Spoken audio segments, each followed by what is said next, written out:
I'll buy my wife vinyls or she'll buy vinyls. So I do have a lot of like Taylor Swift, Justin Timberlake, with the Christmas album, stuff like JT. that type. I mean, that's on my list now. That is not joking. Yeah, he's not joking. All those albums you just named, that is in Clark's wheelhouse perfectly. Totally. This week we speak with beer and vinyl pairing guru Hip Hops while sipping American IPAs. This is episode 54 of The Malting Hour. What's the haps on the hops? Got yeast, that's beast. This the Malting Hour where we talk about our drink and tell you what we think every other week. And if we get drunk, well, we might slur our speech. Got the gift of gab, the friends you wish you had. Join us for a drink, join us for a laugh. Time is never wasted, where you getting wasted. The Malting Hour here, people take your places. People take your places. People take your home. Brandon on the keys, Clark on the drums, and I'm Tony Golick, one of the hosts of The Malting Hour. Welcome, everybody. I was about to say this is week 54. It's not week 54. This is episode 54. I think so. Yeah. I only know it when I start editing where we're actually at. But we're almost halfway through the 50s. And then if we change episodes or weeks, then it's like this whole part gets edited out. When I know we're doing like future episodes in advance, like I stopped doing that. I won't say that, but since this is coming out next week, or today when you're listening to it, it's out now. You're listening to it. This is The Malting Hour. I'm one of the hosts, Tony Golick, joined always with Brandon Winninger. And making his return after taking a little nap. I'm all rested up, Clark Fettridge. Yeah, welcome. Good everybody. job. Welcome, all rested up. Yeah, feeling good. Good. Yeah, we know you need like to take breaks every now and then because you gotta, get more energy because you talk a lot on a lot of these episodes. Well, especially the last few episodes, it's been way too much. So my brain is just a little fried from speaking. You didn't talk enough on your vacation beer episode. That was kind of that's what I'm still trying to get everything out that I didn't get out in that episode. So it's all going to come out in this one, whether or not anyone wants to hear it. No, we'll just mute button. But we'll just do a part two. Okay. So this week's episode, we got a guest, and that's normally that's what we do. We have guests, and our guest, I'll start off. He's got 3 names. I was told I was okay. Well, 4 names. We got 4 names we can go by. But if you are a follower of music or craft beer on Instagram, you may know him as Hip Hops. He also has his own YouTube channel, brand new, where he pairs beer and music together, which the 3 of us, I don't know, we necessarily do that. Actually, I've never done that other than maybe taking song names for my own home brews, but we're all big lovers of music and obviously big lovers of beers. Mr. Hops, you have joined us. Welcome. Yes. Thank you. So, my name is Danny, and damn it, that's one of the names now I can't use. No, welcome. And thanks for having me on. Yeah, like Tony said, I just started doing a YouTube. I've been doing Instagram for I think almost 3 years now, pairing vinyl records with beer, and it's just sort of been as 2 of my hobbies that I had, and I decided to mash them together.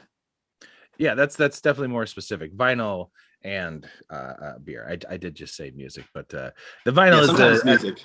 Yeah, sometimes just music on the stories. But true, but it's an extra nice. Thanks, man. I appreciate that. Okay, it's the last time he's on the show, guys. I'm a big fan of vinyl records. Clark, you know this because when we saw the Crash Test Dummies live, you and I bought a record and got it signed by them. Yeah, well, when you say you and I bought a record, you bought a record and you own it.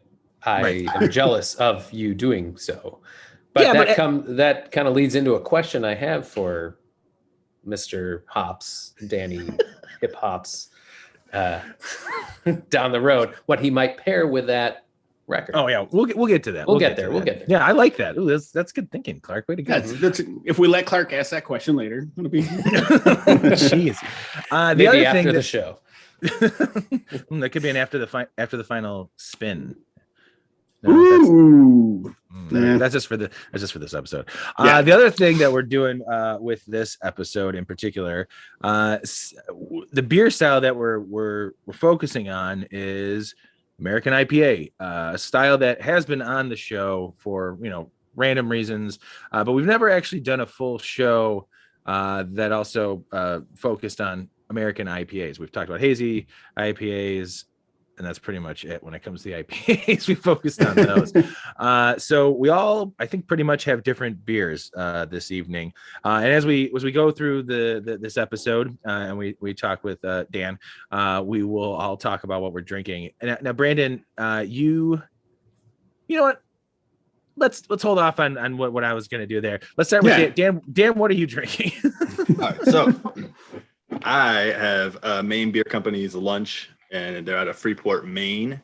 Really good IPA. I can remember Maine just started distributing here maybe like 2 years ago or so, but this was always one of the beers that people were after, and now that we have it here, it just sits on shelves, which is pretty amazing. I actually think it was about 2016 that they started. Is it really? Yeah, well, and the only reason I remember it was because the old Fishman's, I think, just started carrying it, and then they had closed shortly after. So I think it was around 2016, like spring of 2016. So, wow, but delicious beer. To that point, it's not on every beer shelf, so not every place carries it. But you can go to places like Binny's, or I think you said Beer on the Wall is where you got that. Those major and. I'm not knocking Binny's, like they are a major craft beer player. They get a lot of the good stuff in there. But you go to some of the smaller places where you get some good local craft beer. They don't always have Maine beer, Yeah, so, for sure. They're definitely the larger of the beer bottle shops. So since we're talking about that beer, I know you just cracked it. Have you had it before? And if you have, what are your thoughts of having it in the past? And then what are your initial thoughts of trying it again? What are you getting from it? So my initial thoughts, I had it years ago. It's been a while, but my initial thought then, if I can remember back, it was very bitter. And then now, years down the road, it still tastes bitter, but in relativity, it's not as bitter, a bitter bomb as it may have been to me years ago. So your palate adjusts. But I would say this is definitely a welcome. I haven't had an American IPA, just a straight bitter IPA, in a while. Most of the time it's the hazies that everyone's coming out with locally here now. So you have to kind of look for a bitter IPA, I feel like. So it's a welcome change up. Yeah, that's kind of, I think that's how I think I said I started this year of wanting to embrace the, original American IPA that kind of, I know that for me and Brandon and Clark, probably even you, that's what kind of got us into craft beer. Piggybacking off that. How did you, when did your journey into craft beer start? So my journey started, it had to have been 2010 or 2011. I thought you were about to say 20 years ago. And I'm like, you don't. No. Yeah, 2010, 2011. I'm I forget how old I am all the time, but I'm roughly 33, 34. Roughly. That's good. Yeah, that's a good age. So he's younger than us, guys. Play it cool. So that was my first intro to craft beer, and it started with, back then I think it was Shock Top and stuff like that. But then the first craft beer I can remember buying was a Sierra Nevada, I think it was either a northern or southern hemisphere wet hopped IPA, and it was crazy bitter, and definitely was probably way too bitter to be my first craft beer. But it didn't turn me off too much though. That's good. Yeah, I could see a super strong bitter IPA being that's not for me. That's why anytime I suggest a beer for somebody, I rarely suggest an IPA. I feel like that needs to be something you find on your own. Start with a nice wheat ale. A wheat beer is always very good to start people with. Yeah, for sure. So that was it. And I lived in Florida actually at the time, hence the Cigar City shirt. But I grew up in that area and went to undergrad in that area, and then moved to Chicago in 2012. So and at the time there was really only Cigar City that was down. Oh yeah. And boomed. Cigar City is, everybody was pretty excited here in Chicago. We finally started getting them up here. So it's kind of like a taste of home for you. Now you can buy it up here. It's nice for me because when I travel down to Florida, I don't have to haul Cigar City. I don't have to come back with my suitcase full of Highlight anymore. It's already up here. So, well, an interesting side note on that. I was just up in Grand Rapids for one night for work, and I went to this place called Perrin Brewing, just north of Grand Rapids. And I'm looking at the menu, and they have an IPA called Highlight. I'm like, okay, guys, clearly someone's named this before. A real nice job there. And I read apparently it's actually Cigar Cities. And I don't know, I haven't read enough into the partnership apparently they have and why it's on tap up in Michigan, but it's actually Highlight. They're owned to see that. They're owned by the same parent company. Well, there you go. And I think it's one of the ones in Denver. I'm blanking on. And Oscar Blues, are Oscar they part Blues. of the same? Yeah. Okay. Yeah. Got it. Yeah. Oh, yeah. So, well, guys, thanks for dropping some knowledge on both Brainer and I. Neither one of us knew that, except for the Oscar Blues connection, I think. Actually, I did know that, but okay, you know what? Fine, I didn't know it. Thanks for dropping the knowledge on me. So, have you always been? I mean, this is a dumb question. Have you always been a fan of music? What? I mean, everybody's got music in their lives. There's people who like music. There's people who, have it in the background. And then I think I can honestly say that based on your post, you and I are very similar, where it's like, I'm constantly surrounding myself with music. And I always have music with me. When did that all happen for you? Yeah. So, I mean, I've always been into music. When I was young, I'll try to make this long story short, but when I was young, my dad. We got time, man. We got like a whole hour for a show. Yeah, we got to kill some time. So my dad just listened to top 40s radio station, and my mom listened to country. So I kind of was raised on like a little bit of hip hop. And at that time, it was like, I can remember like Coolio's Gangsta's Paradise was like huge on the top 40 hits station. And then when I got into middle school, I started diving into my own stuff, and I got really into punk music and underground hip hop music, and got really into political stuff. And that's what sort of drove me into the punk and the underground hip hop scene. And then I sort of grew out of the punk scene and never grew out of the hip hop scene. But I like a mix of genres from, I think Tony and I have talked about this, but like hip hop, like underground hip hop, like alternative, like folk music, like indie folk music, indie pop folk music, jazz music. I'm really into. I'm just into a little bit of everything. Not so much into like the mumble rap and everything like that that's out now, but I'm kind of a old grumpy man when it comes to that stuff. That's what Clark likes. Yeah, let me tell you all about He's a big SoundCloud rap fan. Yeah. It's funny listening. You can't say that, dude. We publish on SoundCloud. Yeah, right. Oh no, that's a style. It's a genre. It's a genre. SoundCloud rap is a genre. It's funny listening to you say all that. As like I was gonna jump in like a couple times. I'm like, yeah, because that's pretty much. I remember in high school, that's where it started for me. Of like listening to a lot of punk. Like all my friends.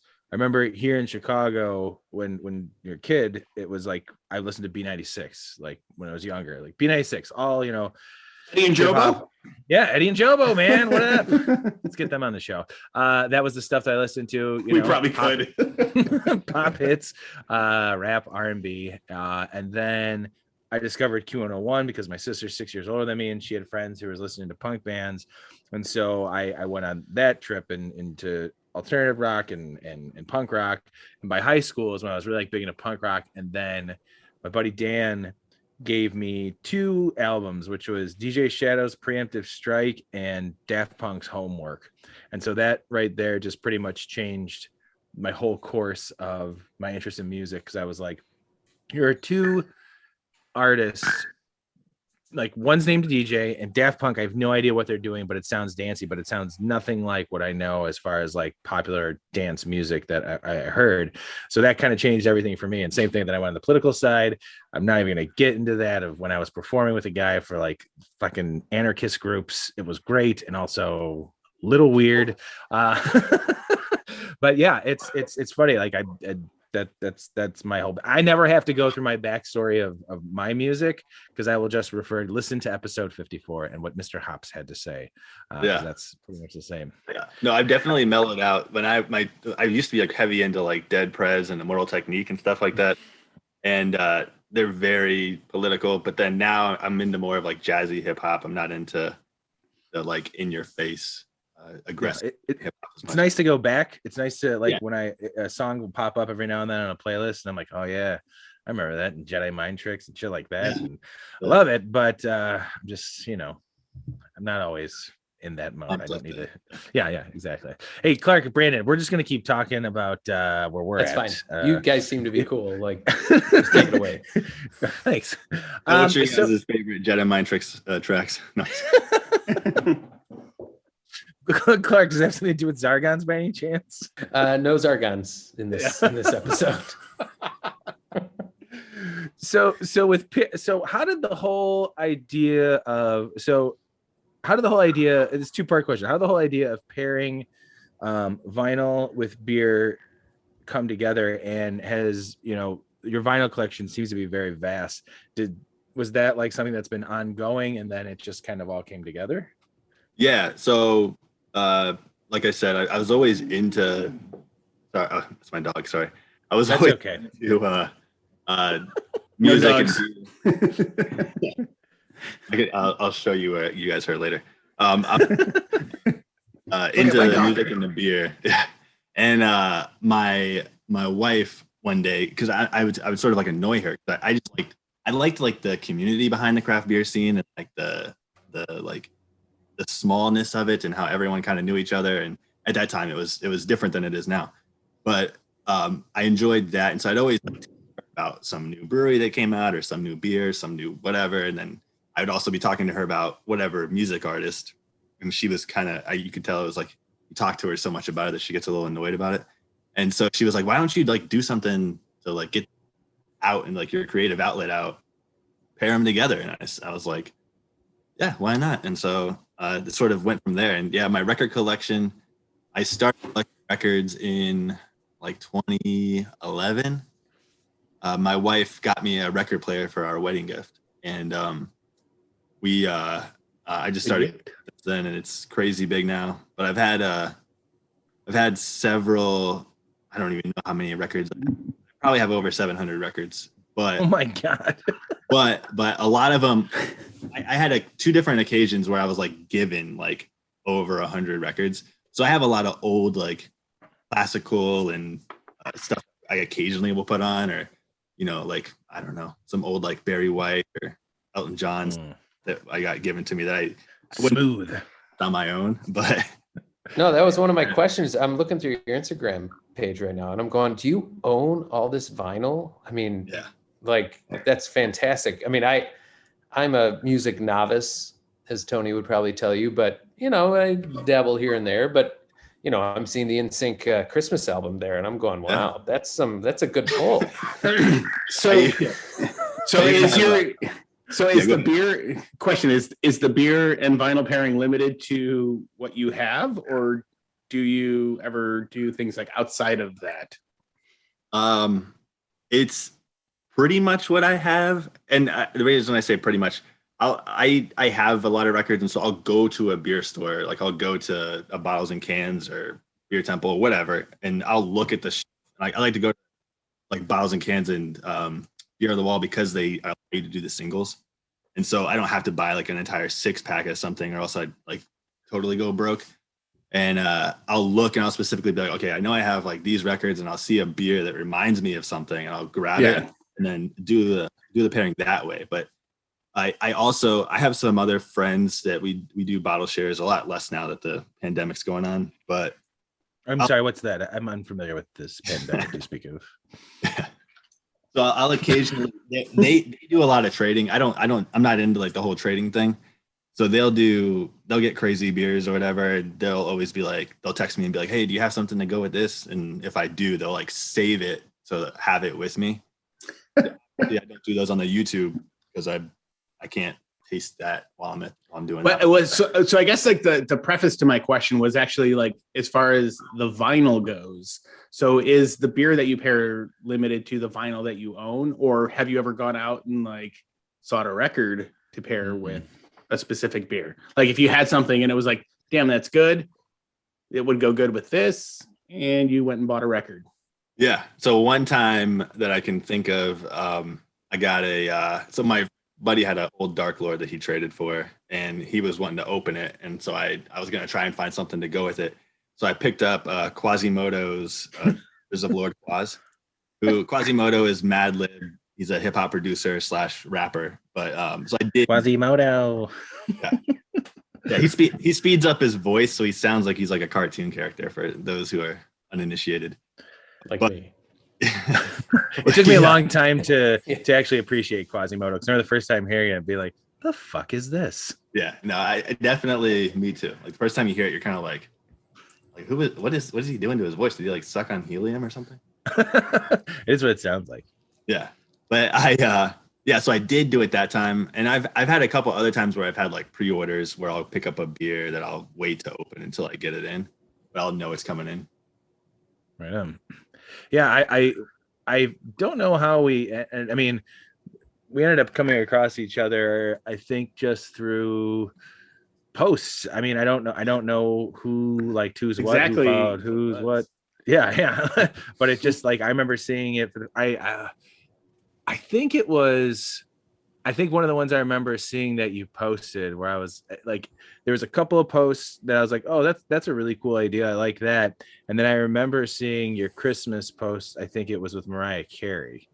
All I Want for Christmas Is You, where I was like, this is more than just cool. That's actually like, that's pretty funny and creative. Like, it's not just like, that was very well executed there. I really like that. Yeah. So my wife has a lot of, I'll buy my wife vinyls, or she'll buy vinyls. So I do have a lot of like Taylor Swift, Justin Timberlake, with the Christmas album, stuff like JT. that type. I mean, that's on my list now. That is not joking. Yeah, he's not joking. All those albums you just named, that is in Clark's wheelhouse perfectly. Totally. So without doing a deep dive, so just kind of speaking about the beer and music pairing. So Microphone Brewing does a lot of things based off music. Have you ever done a post like doing a side by side with that? Yeah, I did one the other day. They had their birthday, so birthday 6 or whatever it was with the birthday cake, and I did Cage the Elephants, happy birthday, thank you, or thank you, happy birthday.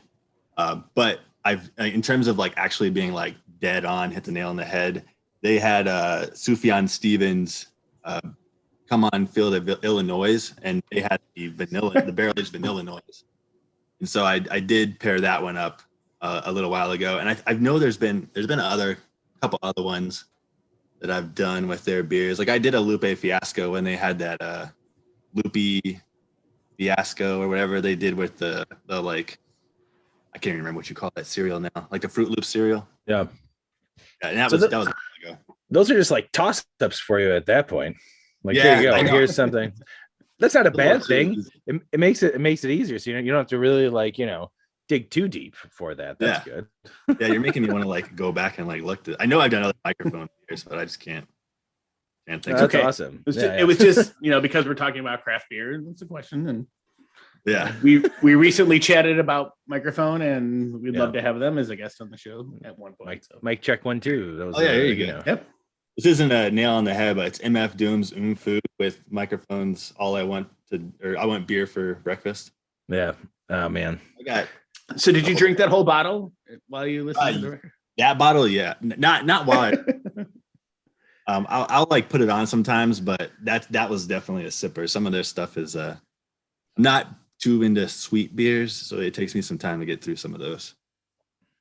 I found that recently with some of the sweeter beers, especially. We've talked about this before. We're still talking about, trying to get more Hubbard's Cave onto this, but I love their sweet stouts, and it's so good. But last summer, towards the end of the summer, after me, gotta try them all and drink them all, it got to a point where I think it was coffee and cakes that I was drinking with the maple syrup, and I took a sip and I was like, this is really good. I'm going to go get a glass of water to drink with this to cut back on some of the sweetness.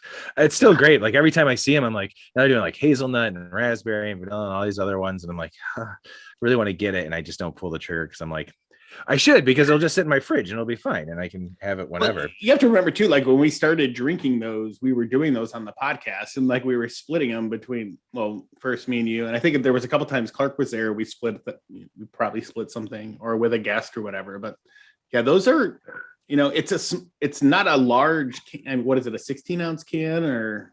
16 ounce. Yeah. But dude, like those sweet stouts in a 16-ounce can, it's like it's not that it's, well, yeah, it's really sweet, but like you get like there's a you get that like taste bud fatigue, like after half through the can, you're like, okay, A, I'm fatigued, and B, I'm drunk, so what am I going to do at this point? It's like finish it, try to chug it, or like. But I've done that several times. It was just like, it's like, this is too much. I'm going to put it in the fridge and like, hopefully it's good. And then I try to drink it within like a week or whatever. But those like those stouts, like they're usually fine, like to go back to and like, drink, yeah. So. Yeah. I should say my favorite styles of beers are Saisons. So I was Hype Boy and Keeping Together. Avery Swanson used to be at Jester King. It's like my two favorite breweries in the city right now. And nice. But I do, those beers aren't as easy to pair stuff with because a lot of times the name is just like Saison, whatever, or like that kind of thing. Yeah. But I enjoy all beers. I'm not too big into like, I'm not too big into like the super sweet or the milkshake IPAs. I'm a hard pass on. I can't do lactose in IPAs. You're in the right place. Welcome to the show. Welcome to the show. There's maybe one or two milkshake IPAs that I've had, and I don't even know if they're actually considered milkshake IPAs that I actually like. They're just a lot of vanilla in a. It's what is it, Mr. Shaky from Maplewood. Yeah, just actually, I haven't had that one. It's just vanilla added to like their hazy IPA, which I thought was like a nice. They do good milkshake beers, I guess, but I've never. And Brickstone. Brickstone. Who That was honestly one solid. of the only ones I've really ever liked. Yeah. I remember when you guys did that Brickstone one. I wanted to try that. And not to put you on the spot, but you recently had Tony's Cherry Waves. Yeah. What did you think about that? I liked it. So and also, if you were going to pair it with something, a vinyl, do you have an idea? He's really putting you on the spot. He said he wasn't going to do it, but he just did. Yeah. So I have. I should also say I don't have all my records memorized. I have the Discogs app, so I have all my. So I can just type in names or whatever, and I can. But, wait, so do you do it like mostly based on like the title of the beer, and then kind of look up something, and then kind of see what hits you?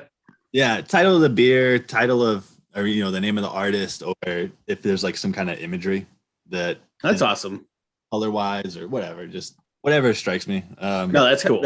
That's pretty much. By the way, that's how I do all of our Friday features or all the American Craft Beer Week posts I've been doing. Most of the stuff that I post for the page, I'll always choose something that has to do with either the name of the beer or the type of beer that it is. Yeah, for sure. I've like already blanked on what you were asking me. He asked you about the Cherry Waves. Cherry Waves. I want you to be very specific about what you told me, because I told my wife and she was like, "Oh no, is that bad?" I'm like, "Well, he ended up enjoying it." Yeah. So I passed this on to Tony already, but when I first cracked it, I poured it and I took a sip like right away, and it reminded me of like a cherry cough syrup. But then as I kind of like, I let it sit for a little bit and it sort of breathed. And I've had that happen with other beers too. It wasn't just that beer, where it sort of develops in the glass or whatever you want to say. It's like a wine has to breathe. So that like notion of it went away, and it tasted like the natural cherry. Like I'm a big like my favorite fruit beers are like the New Glarus fruit beers, because I like how it tastes like the actual fruit. I don't like candy flavored beers. So I enjoyed it afterwards. And I also, I didn't say this earlier, but I'm not big into like overly sour kettle sours.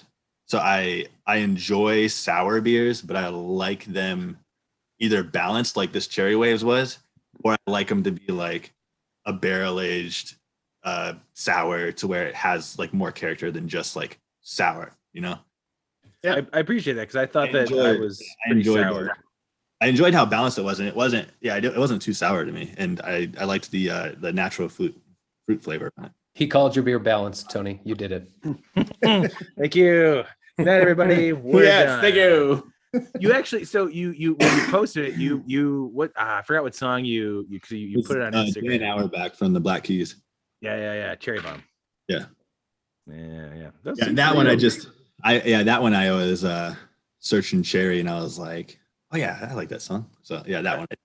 And the name Cherry Waves actually I picked from the Deftones song Cherry Waves. So I saw that while I was looking, but I was like, I'm not a huge Deftones guy, so I had to be honest with you. Well, Dan, we're done being friends now. You can mute him now, Brandon.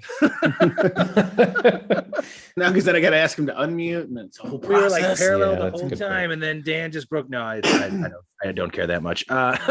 Well, okay, so before we get back into you, let's start our little roulette here. Brandon, you are gonna you have 2 beers that you picked, and you were gonna have Dan. I'm gonna start drinking mine, by the way, but I'll talk about it. But you're gonna let Dan choose a number because you have 2 beers picked. So Dan, it's up to you. Don't blow it. Yeah. So I'm gonna give you 2 numbers. You pick a number, and that's gonna choose the IPA that I'm going to drink. The numbers won't be 1 and 2. No, they won't be. So we're gonna do 14 and 89. Ooh. So 14 was my baseball number when I was a kid, so I'll go with 14. Oh God, thank God. So I'm gonna do Voodoo Ranger IPA. Hey, New Belgium. And I'll tell you what the other one was. Not that I didn't want to drink it, but like I have this so much. It's the this IPA. So I have not had Voodoo Ranger IPA in forever, so it was welcome.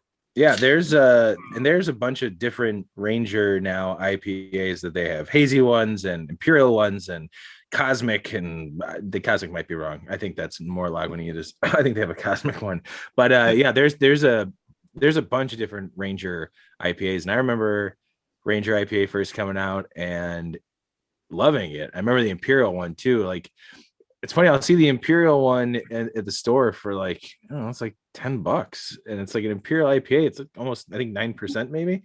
Clark, we need you to check that while Brandon tells us what he thinks about it. Yeah, come on, Clark. Working on it. Sorry, Dan was waiting for the sound. Yeah. Right on top of that, Rose. Hey. 9%.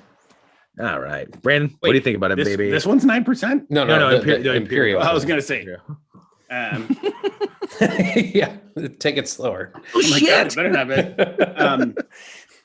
So this one's super clean, and I like it because you get all that hop aroma. I don't necessarily know. I don't know if it says on the can. Normally we read the cans to see if it says something interesting. This one does not.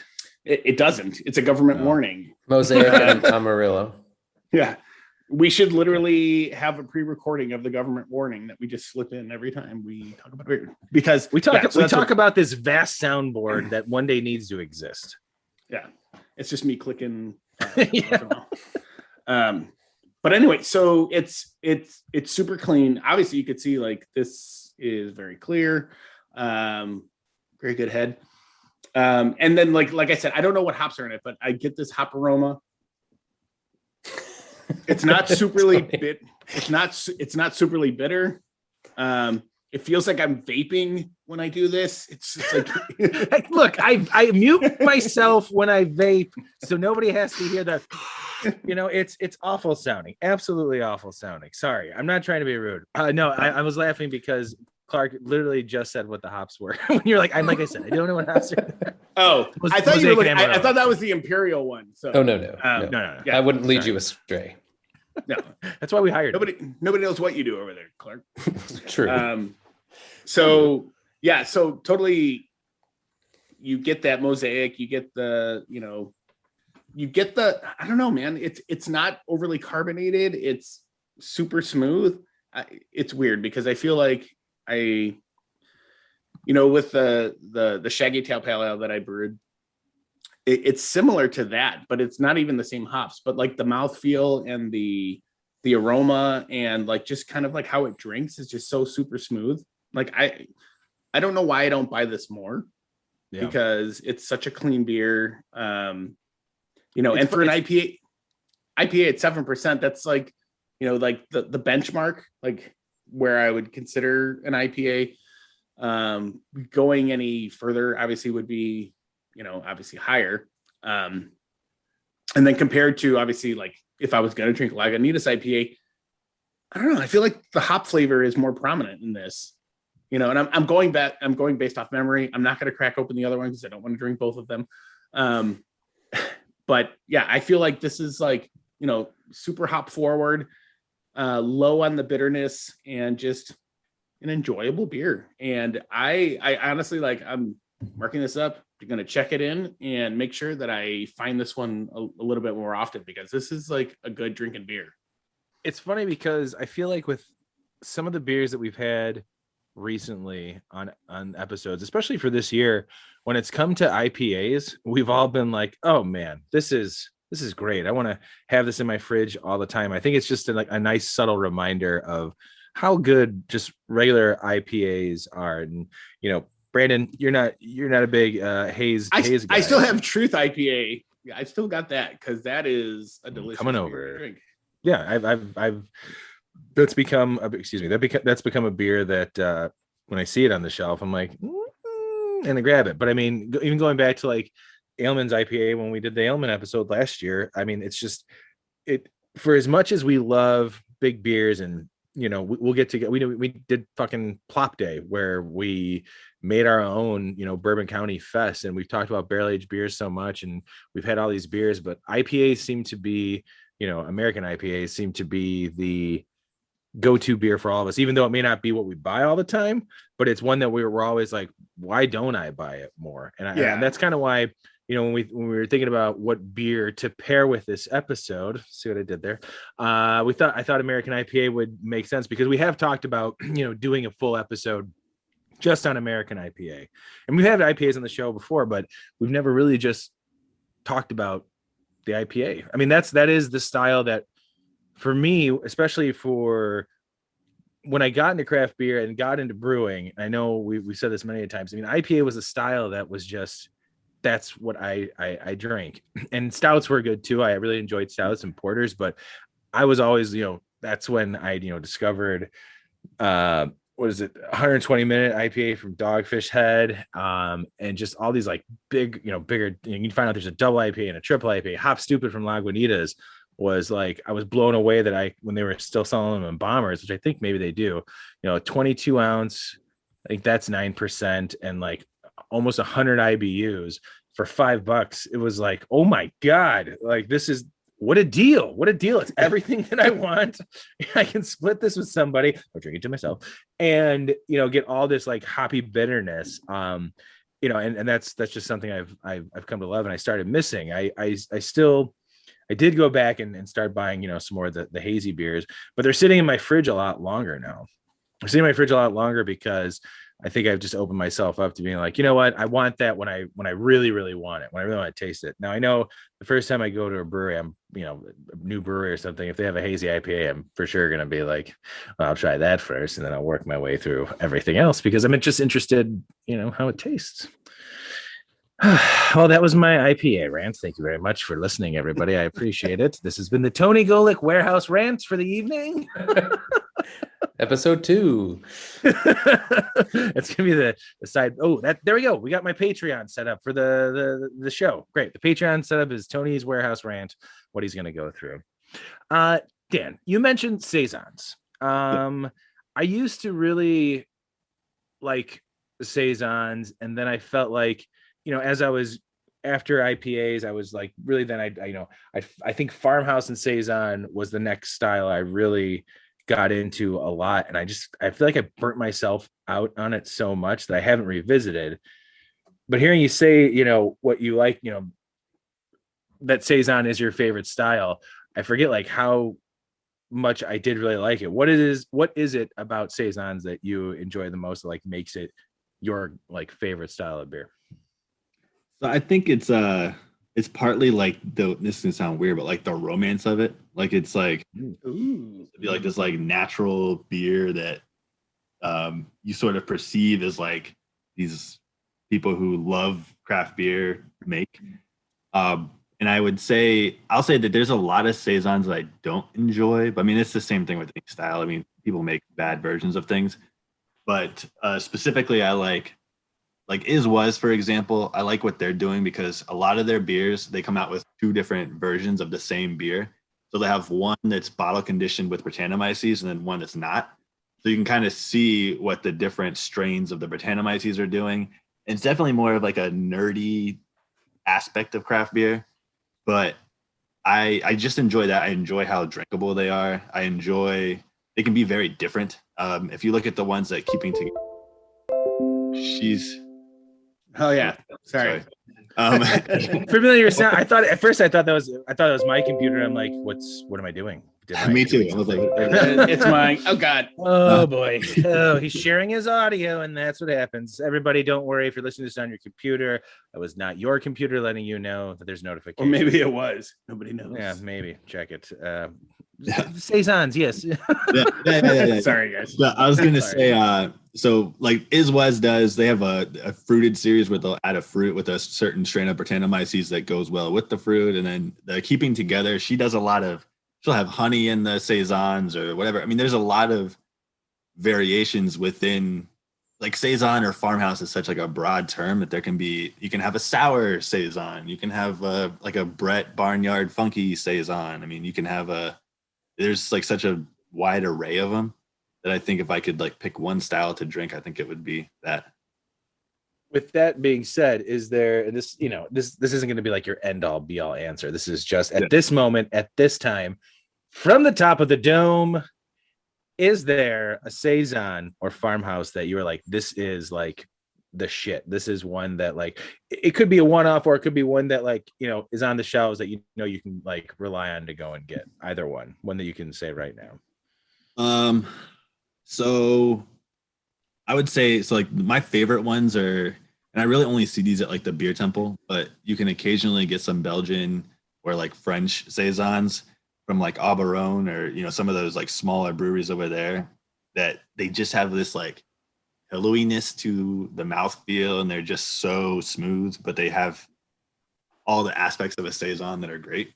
I would say those. I can't name a specific one, but just like that style of saison. Like I said, you have like Afterthought, which I love Afterthought, but a lot of their stuff is more sour saison. So I mean, I have to be like in the mood for something sour. But yeah, I would say like that Belgian saison style. Okay. Yeah, I think Brandon's yeah. So here, humble brag over here. Mm-hmm. So I've had this. So here's the caveat to this. I've had this for quite a while, many a years, and it got lost in all of the other random beer that I have. But this is it's Edith the Dark Farmhouse Saison. I'm really curious to how or what may have happened inside this bottle. I will save this till we meet in person, and we'll figure it out. Awesome. We'll figure it out. I have some wild stuff that's like tucked away. I have way too much beer in the fridge, and it's a lot of like I can't drink this on my own. I have to like share with somebody. Yep. We're really good at helping out with like I'm really good. Actually, I'll say this: I'm really good with helping out everybody that I know. If you have a whole bunch of extra beer, I've got one that I've saved that I'll bring with, and I'll help you drink yours. Yeah, I mean, I can show you guys my beer fridge right now. Before the pandemic, I was fueling after the final pour. So. Oh, 100%. That's all after the final pour was going through what Brandon has, which very grateful. As you know, there are a few if listeners out there, anybody, there's one in particular that we really were happy to dig out from your cellar there. Go back to that episode, everybody, figure it out. I want to say one more thing, connecting this back to Fishman's to have this like full circle. One of the first times I had anything from Hill Farmstead was at the Pale Popper Day behind the old Fishman's. Oh, yeah. Back in the day. Beer Me Fitz was there pouring for. Of course he was. Who he was pouring for. But he was pouring for somebody. And it was probably either Beguile or Slapshot or I don't know, anyone. Like 18th Street. Like he knows everybody, dude. It might have been 18th Street. I think he was pouring like Bitches Bank or something like that. Probably. Thinking about it. I took all the pictures there, so I have to go back and look at my picture. Yeah. He was pouring. I think it might have been for 18th Street. Now that you say that, and he tweeted something like, "Oh, like say this word to me and I'll give you a pour of something special or whatever. And I like went up. I remember that. Yeah. And I don't remember. I think it was Hill Farm. It was either Hill Farmstead or one of the other was affiliated with Hill Farmstead. And I can't remember right now. That was a while ago. It was like the first or second Pale Popper day. Now that reminds me, that's a dude that we've got to get on the show. So it's kind of going up the caveat of Pale Popper Day. I don't know if I've talked about this on the show before, but it started at Slapshot. Like, it was Slapshot and crap. Now I don't remember the other brewery that was brewing there, but it was Slapshot. Yeah, it was basically Slapshot's brewery, and that was their answer to Dark Lord Day. Yeah, I thought it was Microphone that did it. Oh no, yeah. So Microphone he was brewing out of Slapshot. Yeah, he was brewing out of Slapshot, and their cool thing was that they waxed the bottom of a can, and they were giving those out. So that was pretty cool. That was a waxed IPA. Yeah, which was like the exact opposite. Yeah. But in the exact opposite of what Dark Lord was, and it was like it was free to come to. So you can just sign up and show up, and there was, I think, a food truck there, and like that was pretty sweet. So yeah, cool event. In a purer time of craft beer. I haven't been to a beer festival forever. Even since before the pandemic, I hadn't been to one in a long time. I can recommend one that's just kind of fun.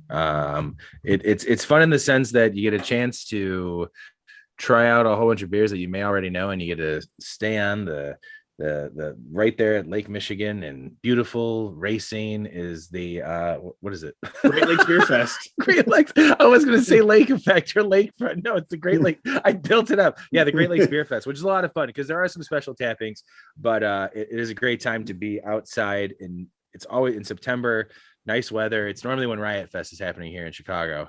Right, Riot Fest, yeah. And I miss out on that, but it's a lot of fun, and it's normally like $50, and that's a fun beer fest. You can try a bunch of beers that you had already. And that's the thing is, I miss when beer festivals were like $25, $35 or whatever back in the day, and now it's like 85 plus for a beer fest, and it's like. This is no knock at Fobab, but as much as I want to go, because we, as you guys know, listening to the show, we definitely love barrel aged beers on the show. I just, I went once. It was a lot of fun, and thank you, Brandon. And I didn't even get through all my tickets, and that's just a lot of money to. But then again, I do prop day, and that's am I a sellout? I don't know. I don't know what to say. But I just, you're exactly right. Like beer fests are pretty expensive, but it kind of makes sense, and they are definitely fun. But the Great Lakes Brew Fest is kind of just like, I don't know. I think it like you said, it feels like that old school like Sierra Nevada Pale Ale is being poured, and New Glarus they have special tappings like that. But you can go and just I'm gonna get Moon Man, or because it's around you can get their Oktoberfest because it's in September, but like you get to go there and just fill me up with that, and I'm gonna go try. It's like here's my caveat to that. Yeah, but here's my caveat to that. Like, no matter dude, how many years we've went, the weather has always been beautiful. Always. Yeah, knock on wood. And then even the year we served our homebrew, and now we're not allowed to because of legal things. Yeah, whatever. It's all good. Sorry, I was pointing at the sign. Yeah, still, but that the weather's always been amazing. It's in the Racine Zoo. No, you can't go and see monkeys and stuff while you're hanging out drinking beer, but you kind of walk through the entrance of the zoo, and then they cut you off and put you into a field in the back, which is probably deserved. But Homebrew Island is always awesome. So now I think it's centered around Wisconsin homebrewers, but if you get a chance to go there, what Tony said, there's just so much amazing stuff there. Basically, Dan, what I'm telling you is that we're gonna kidnap you and take you. Hopefully this year. We'll see what happens. It's around Brandon's birthday too, so it's okay. Clark, maybe you're invited. We'll see. You're September? I'm trying to figure out if it's actually happening. There's no information at all. But apparently Lollapalooza is happening. What? Oh, great. Flash. Yeah. Okay. I'm just Brandon, reading that September birthday? I am as well. Sweet. There you go. There we go. Clark, are you a February birthday? Yeah, Tony, you? Me too, bro. Wow, look at this. Totally. Perfect. Four cool dudes. September sucks. Wait. So, Clark, what are you drinking? Yeah. Thank you, Brandon. I was going to go over there to him. I am. Tony thought I might be drinking a hero tonight. I am drinking a hero. because a week or so ago I went to Revolution, picked up a number of things. on your weekly trip. I was gonna say a week or so ago, last week. One of the 8 days that I stopped by in the past 9 days. I picked up the new Hero package. This is a Cashmere Hero. The new issue, as they would say. The new issue. It was like brand new about 2 weeks ago, apparently. And apparently I drank this 2 years ago, but I do not remember it. But this is a good one. It's different. On the can, as we were just talking about reading the can, it says stormy notes of tangerine and candied orange. There's a lot of candied orange in there. Which one is it? You didn't actually say the name. Sorry. You showed us. Sorry. Cashmere Hero. Yeah. You said it. I thought I said it. Yeah. Oh, you did. Is nobody listening to me? Brandon didn't hear my hops. Times. Tony didn't hear the name of the beer. I was focused on just it being the League of. I'm sorry. Sorry. Typical Tony. Takes $2 enough. Yeah. No, the other ones in there besides Anti-Hero, obviously, they kind of tasted the same. One was Mosaic, and the other one I can't remember at the moment. But this is different. It definitely has candied orange. It's a lot of candied orange in there. Very nice, very refreshing. So I don't know if I've had Cashmere. I didn't think I ever had, but I checked Untapped, and apparently back in 2018 I did have it, and it was just before Plop Day because I wrote pre-plopping. Fun. Tony probably had it then. Yeah, well, maybe, or it's before we met up. Like, because you got to have a beer before we meet up. I can't see Clark without having a beer before I see him. It just kind of, eases the nerves of like, how annoyed will he be with me, or will I be with him? So yeah, have a beer it kind of allows us to hang out together, and then once the beers wear off, we keep drinking more, so we don't even notice. Yeah, that's how it goes. Each other anymore. Daniel. It's going on what it looks like are you pouring the same? Did you pour the same one, or did you crack something new? That was a Two-Hearted Ale. I saw it. Two-Hearted. Okay. Brandon caught him, busted Two-Hearted. He wasn't trying to hide it. No, I know. It's just the way you said it. Like, I saw it. He poured. Don't lie, bud. Don't lie. Do you have with those two IPAs that you're drinking tonight, do you have a favorite like go-to IPA that like, I obviously we know that Saison is your favorite style and every other style can go to hell in your book, but do you have a favorite like go-to IPA at all? Oh man, how's that, man? We're giving you the hard questions tonight. No. We were easy on Jackie last week. We left it all for you. No, I like to switch it up a lot, and not in like I like to tick off this or whatever, but just whatever speaks to me when I go, or whatever it looks like it's fresh. I mean, I love a lot of the half acre IPAs. Obviously Daisy Cutter, the pale ale, but I mean, I know like Tome's like a hazy. I can't remember all their other ones. They have like the seasonal IPAs that they always do. Sure. I love all of those. I love Anti-Hero. But to have like a go-to that I'm like constantly buying, I don't. I just kind of whatever looks good to me at the time. But no, sure, so like this Two-Hearted is definitely maltier. It's like a more of a malt sweetness the main lunch did. So it's a different, another like aspect of an IPA. But I'm thinking this is like, it's good because I haven't had one for a while, but I think I liked the lunch a little more, just like tonight at least. Sure. Yeah. It's funny how like a beer can do that. Like, right now at this moment, I like this a little bit more than the other. One thing we touched on in the beginning that we haven't really gotten into. So you had your Instagram page. How long have you had that for now? It was like 4th of July. I just remember that was my first pairing was the 4th of July, but it was probably like 3 years ago. Oh, yeah. I'm trying to scroll back. You have amassed you have a pretty good following on sorry, my internet just told me my connection is unstable yet again, so I may have cut you guys off. I apologize. You've amassed quite a large following with that. When did you decide to do a YouTube channel, and how did that all come about? And then obviously, at the end of the show, we'll tell everybody where they can go with that. Oh, yeah. So 4th of July of 2018 was my there it is. So Instagram was moved a lot faster for me. That's where I started, obviously, and it's going well. I mean, I guess I like the connection that I have with people, like putting people onto new music. That's partially why I wanted to do it. I wanted to start a YouTube channel. It's probably been for like a year or so, but I just never like made the jump to actually do it. And now that I have made the jump to do it, I haven't been as consistent as I should be. But I like talking music with people. I like putting people onto new music. I like putting people onto different beers and everything. And so it just sort of made sense. Like, yeah, I can do these long write-ups in my post and hope that people read it. But the YouTube following I do have, which is very small right now, it's not moving as quickly as Instagram. Hey man, I'm on there. Yeah, no, I appreciate it. Yeah, it's going, and it's just another creative outlet. It takes a lot more time because I have to edit the videos, which takes forever to do.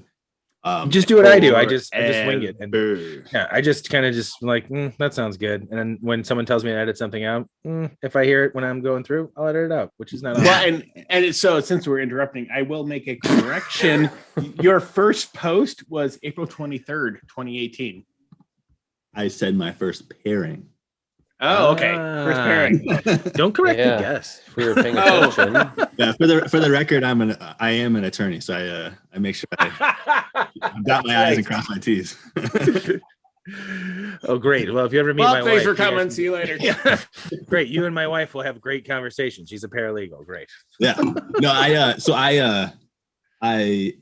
was just posting my record collection initially, which is what Brandon's alluding to, and I had a buddy who was like, "Hey, I thought you were going to be doing beer pairings with it," and I was like, "Yeah, you're right. I was going to do that." So then I started actually doing the pairings after. So wait, so question was the name always Hip Hops? Yeah, it was Hip Hops. I do have a funny story, sort of about. It was always Hip Hops because most of my record collection is hip hop. Yeah. And it just sort of rolled. But I had my best friend made a logo for me. And it's not the logo I have now, but it's just like a funny story. My best friend made a logo for me and made me a bunch of stickers and stuff a couple of years ago. And it was actually like that Christmas that I started doing it. And he made me this logo. I posted it. And then like within like a week, I had this guy reach out to me. And I basically like a cease and desist, which is like so craft beer. And I got this guy was like, "Hey, I like what you're doing, but your logo looks exactly like mine." And I'm like, I didn't even realize it because I didn't make the logo. And I told him that, and I was like, I was totally like respectful of it. And I was like, "Yeah, you're right." Like I saw where he was coming from, and I pulled it. And I didn't have a logo for like 2 years, and then one day I just decided to make one, and that's what the new one is. Just very plain black and white. That's where the lawyer in you stepped in and was like, "You know what? I have to respect this." That guy was crossing his I's and dotting his T's. I've gotten a cease and desist before, and it's scary. Well, it wasn't literally a cease. It was a DM on Instagram. Oh no! So no. Mine was a literal cease and desist. So back in the day, just quick story. Back in the day, Cafe Press started up, and I was making shirts, and I don't know if I've never said this on a show, but I'm a Howard Stern fan, and Howard Stern was moving to Sirius Radio, and I had this huge Cafe Press thing where I made all of these shirts. I got an email with a letter from Don Buchwald, who is his attorney, or no, his agent, with a cease and desist letter from like, with all of these names on there and like blah, blah, blah, blah, you'll be sued by this. And I was like, nope, close that shit down. Because I had already made like $1,000 off of the stuff that I had posted. And I was like, all right, no, I'm shutting it down. But funny story. Like cease and desist scared the shit out of me. Yeah, well, I will say not to like, I know we don't have a ton of time for this, but we have it's an hour show, man. Come on. We're only like 10 minutes in, right? Is that true? I was going to say, we haven't even talked to Clark yet. Yeah. Clark's lasting over his vacation. Whatever time you say. Yeah. This guy dug deep in these episodes. Yeah. No, I literally did listen to everything while I was sequentially. He's heard everything. Yeah. But I was gonna say, I feel like right now, it's a lot worse than it's ever been with like like copyright infringement with craft beer, and like all these glasses that I see people posting and they're selling for like $40 a pop, and it's all like total ripoffs of, whatever. Yeah. And it's just wild because it's like they're gonna just do one run of this, sell it out, and then they're never gonna do it again, obviously. Yeah. Pop on to whatever other 90s nostalgic thing that they're gonna come up with. And so nobody's ever gonna get like held accountable for any of it. But, I think that comes into play with some of the beers that people try and put out too, where what is it? Someone, I'm not gonna put the brewery on blast because I can't even think of it, but someone did like, and it's not the Yingling Hershey's, but someone did like, because Yingling and Hershey's, that was an actual collaboration, because I think there's ownership of somewhere there, whatever. But someone did like a Hershey's beer where like specifically looked like a Hershey's logo. Maybe I'm confusing the candy or the brand or something, but there was something where it was like, that's like, legit. Like they literally did that, and that just seems like you're asking for a lawsuit, but I feel like it's just a way to be like, hey, I want to get some recognition real quick, and we're gonna sell this beer, and that's it, and we're done. Yeah, for sure. Kind of scammy. Yeah. I mean, kind of scammy.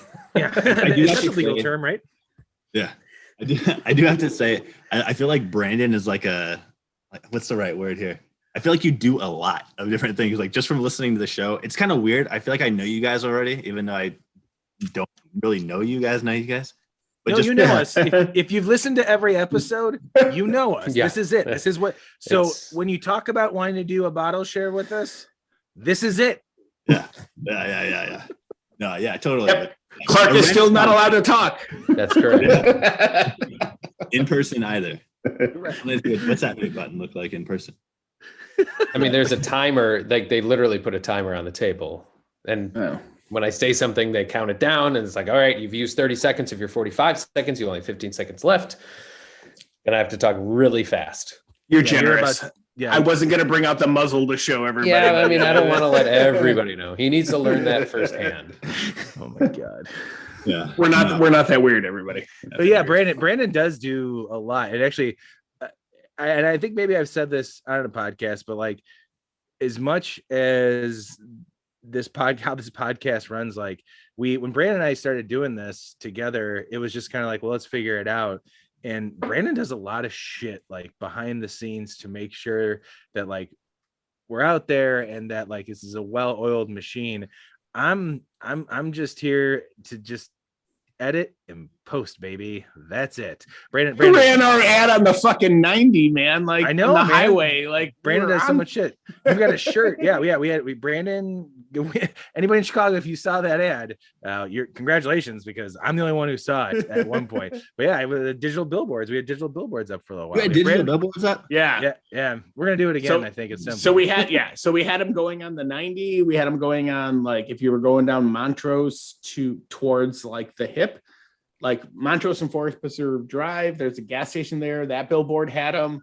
Foster and Harlem had them, and it ran for like a week, and it ran like over like I don't know, almost like 2,000 times. Like it was awesome. It was kind of like the company was like, you just pay what you want, and then like it'll like whatever. And I was like, all right, I want to pay like $20 a day, and it like ran like a shit ton of times. I was like, holy hell. It was pretty funny. Wild. Yeah, Tony gave me the gift bag with all the stuff in it, and I was like, "This is really cool." Like, I've like been thinking about trying to do stickers again and stuff like that. And he was like, "Talk to Brandon. He does all of the posters." Oh yeah, dude. Posters, but what else was there? Keychains. Yeah. T-shirt. Let's hold off on the keychain idea, but just go with the coasters and stickers for sure, and shirts. Those work. Keychains, I think we got to find something else. Brandon and I currently have koozies. Clark, you might get a koozie this year. We'll see. I got to find my koozie. It's in my office. I don't know where my koozie is either. It's been lost since the summer. Yeah, both of us. I'm gonna throw myself in here. Before talk about what you're drinking. Yeah. Before shit, I just pressed no, I'm not 21 on the website, and it sent me to send an email to them. That's fucked up. I want to drink it. Oh, good. See, I knew you were gonna drink it. So I wanted to go off of what Clark had said on maybe the Maltese or Christmas or New Year's, whatever, when he wanted to try something new, like expand your horizons. And I decided to buy a beer from Phase 3 that was not a hazy or a they actually so they're they do milkshake IPAs that are actually really good, and I think it's like they have different fruited chantillies that are like very high in alcohol and they're kind of sweet.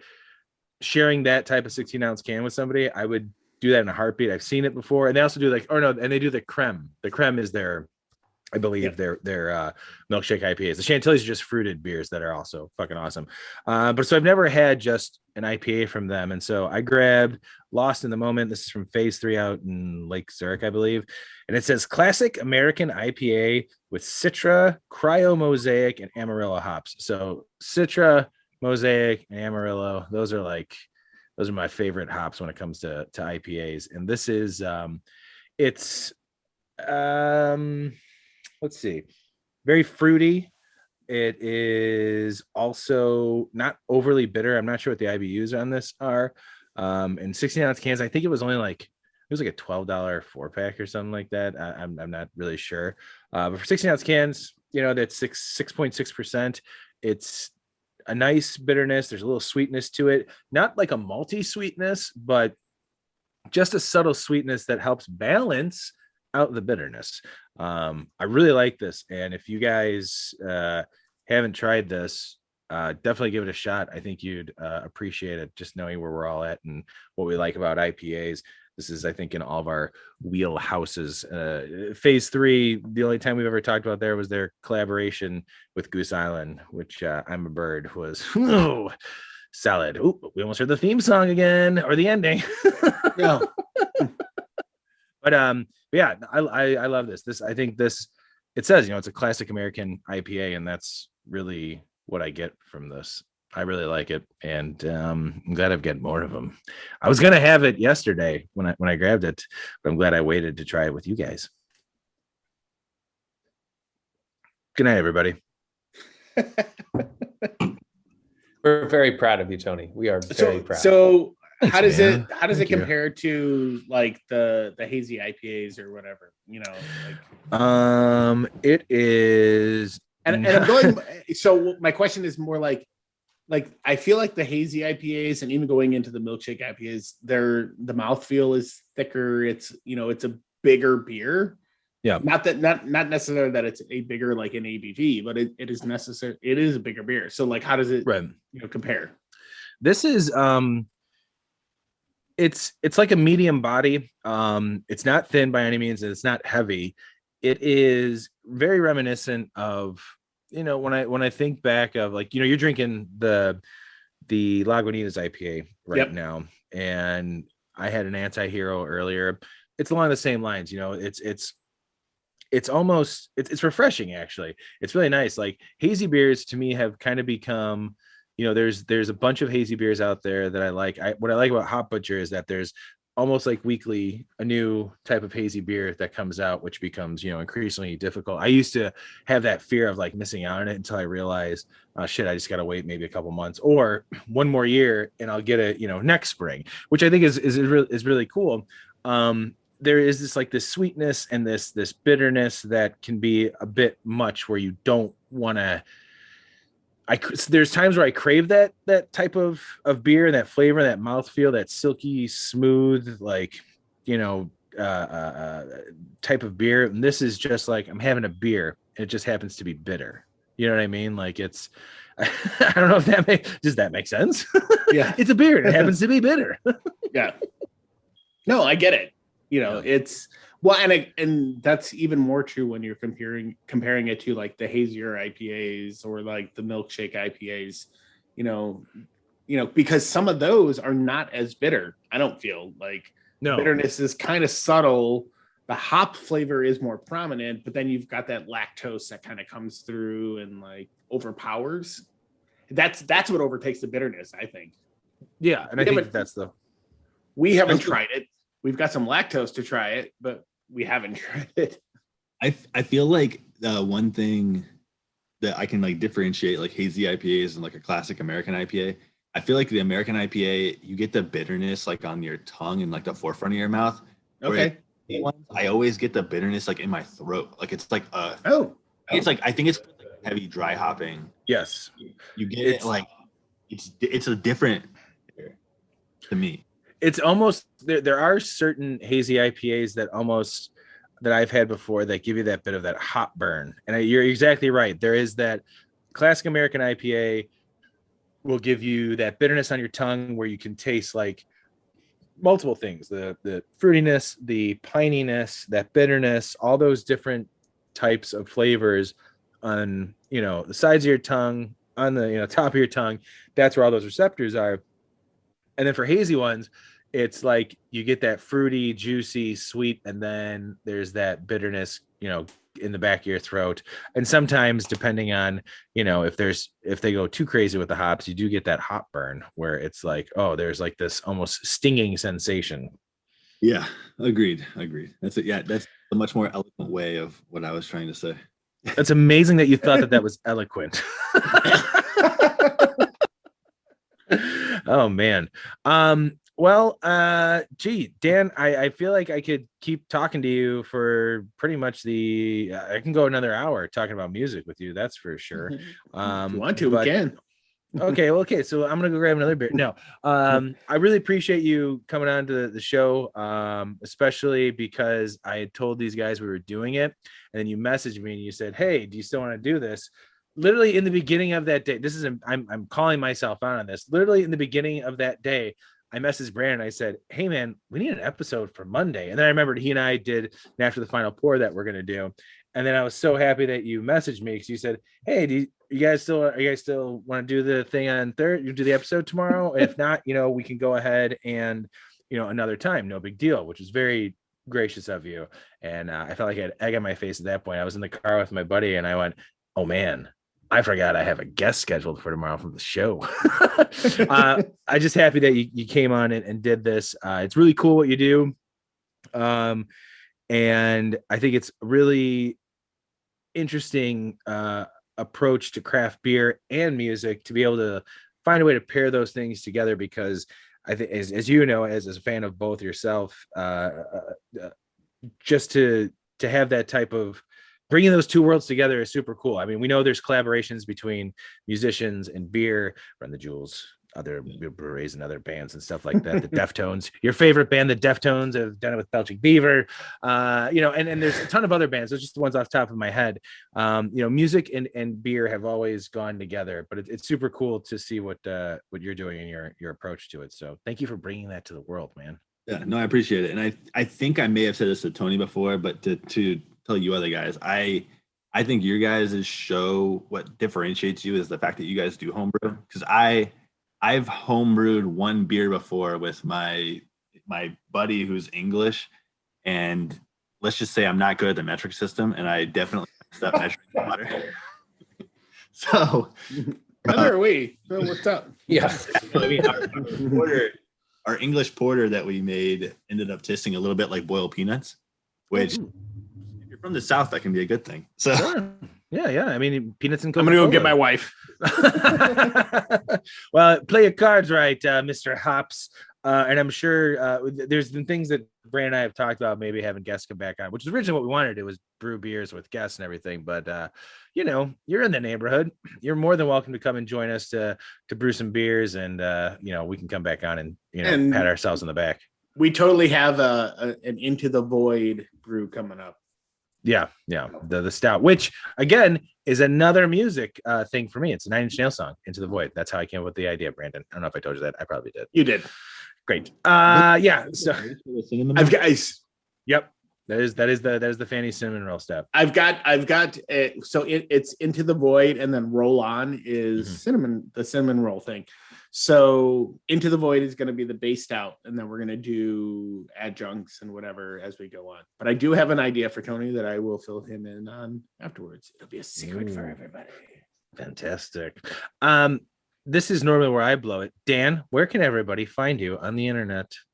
I will tell you in 1 second, but I have to go back to the real quick. No, I'm ending the show, Dan. You're steering me off course. This is how it works. Do it. Yep, I'm raising my voice like I normally do on an episode, and it's happening now. No, sorry. You wanted a pairing for your crash test dummies. That's right. Oh, Clark, look at that. He didn't forget about you. There is I don't even know if they still make it or not, but Hailstorm makes a crash test dummy beer. Shut your mouth. Oh, wait. Yes, they do. An actual, like the actual crash test dummies, like the car crash test dummies, right? Yeah. I think it's just called crash test. Oh yeah, Belgian style triple. Ooh. Ooh. But hey, it looks like somebody just checked it in yesterday, so I'm going to Hailstorm right now. Okay, see you later, Clark. I think I just smelled like maybe on top of that, Rose. Definitely on top of that, Rose. All right, Dan, if there's ever a chance we can come on to your YouTube channel and we can, I think maybe I'll bring over the signed Crash Test Dummies God Shuffled His Feet album. We'll get a hold of the Crash Test Dummies beer, and then maybe the four of us can sit there for a minute. Yeah, I mean, I assume Tony and I assume you've been looking for super fans of Crash Test Dummies that went to 2 of their shows within 8 months of each other, sat in the second row at each show. I assume that's on your list of shows you were looking to do. I have to tell you guys, I do want to get guests on my show, but I feel just not us. Figure myself out. No. I would love. And it would be also special because I have and I've never heard of the Crash Test Dummies before. Get ready to live. This is going to be a whole like education.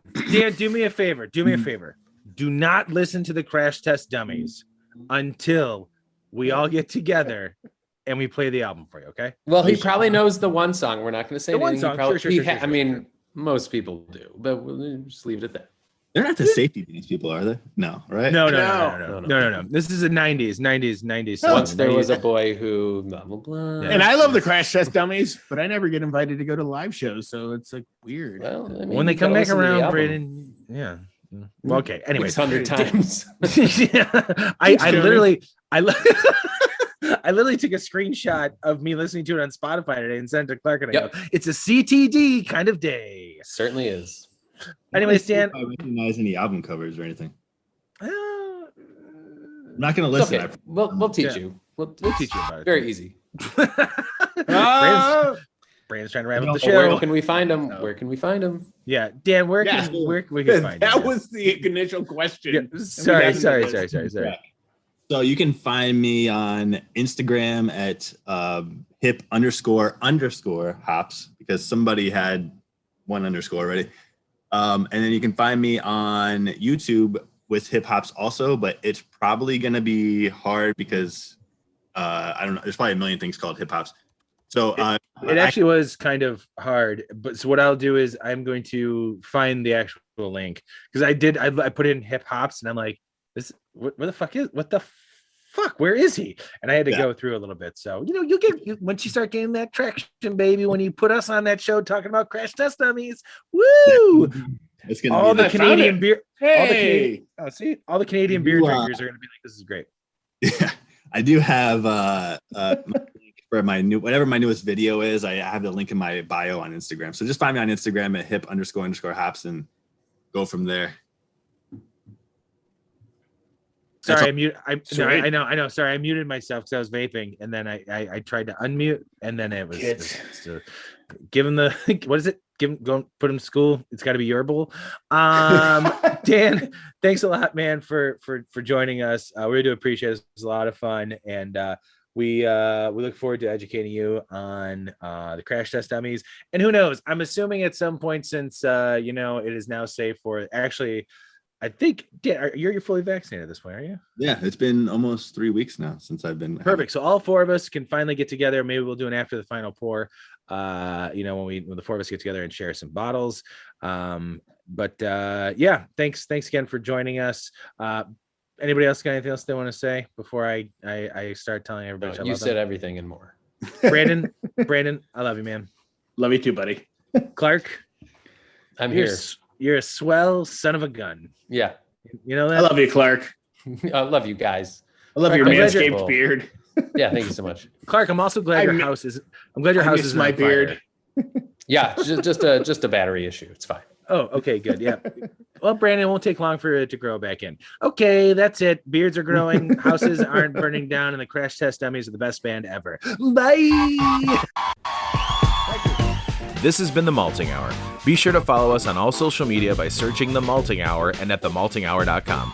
You can also follow us on social media platforms individually. Brandon can be found on Instagram as BMDub81, on Twitter, BDub81, on Untapped, BDub Drinks Beer. Tony can be found on Instagram and Untapped under Asa Phelps Chicago. On Twitter, The Asa Phelps Chicago. Clark can be found as Clarkowski on all three. Be sure to subscribe, like, and rate the show on your preferred podcast listening platform.